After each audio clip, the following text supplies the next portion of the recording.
Cabinet കഴിഞ്ഞിട്ട് നിങ്ങളെ കാണും, തീരുമാനങ്ങൾ പ്രഖ്യാപിക്കും. നമുക്ക് നോക്കാം, നമുക്ക് പരിശോധിക്കാം.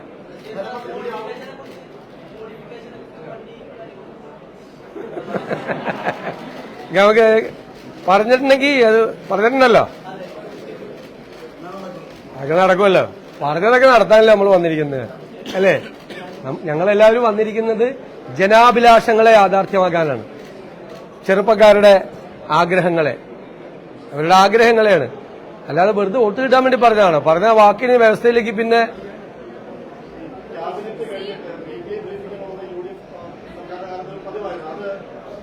നോക്കാം, നമുക്ക് ആലോചിക്കാം. എന്തായാലും ഞാൻ നിങ്ങളെ കാണാതെ പോണ ആളല്ലല്ലോ.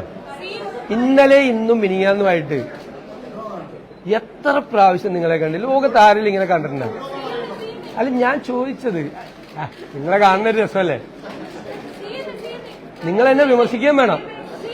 നിങ്ങളെ വിമർശിക്കുകയും വേണം, തെറ്റുകളെ ചൂണ്ടിക്കാണിക്കുകയും വേണം. നിങ്ങൾ തെറ്റുകൾ ചൂണ്ടിക്കാണിച്ചാൽ നമ്മളത് തിരുത്തും.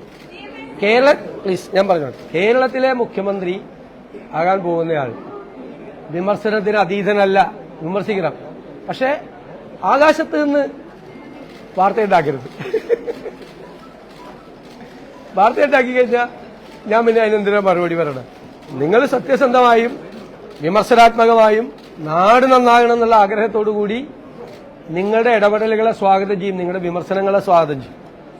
കറക്റ്റ് ചെയ്യാൻ പറ്റാവുന്ന കാര്യങ്ങൾ കറക്റ്റ് ചെയ്യും. മാധ്യമങ്ങൾ ഒരു കറക്റ്റീവ് ഫോഴ്സായിട്ട് കൂടി മാറണം എന്നുള്ള അഭിപ്രായക്കാരൻ.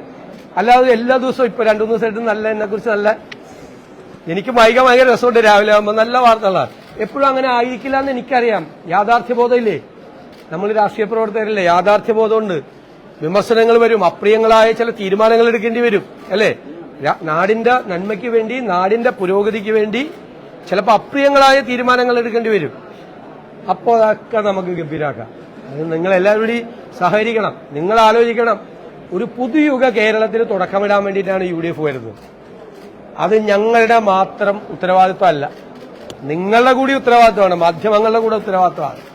അപ്പൊ അത്തരം കാര്യങ്ങളിൽ ഒരു പോസിറ്റീവ് അപ്രോച്ച് നിങ്ങളുടെ ഭാഗത്ത് നിന്ന് ഉണ്ടാകണം. ഞാൻ നിങ്ങളോട് മാത്രമല്ല, മാധ്യമങ്ങളോട് മൊത്തമായിട്ട് ഞാൻ അത് പറയാം.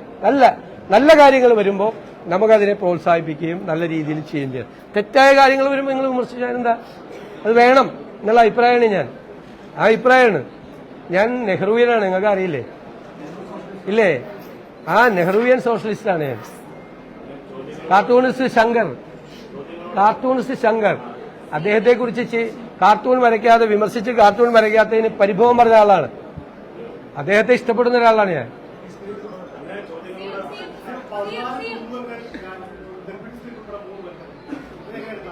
അതല്ലേ, ഞാനത് പറഞ്ഞു.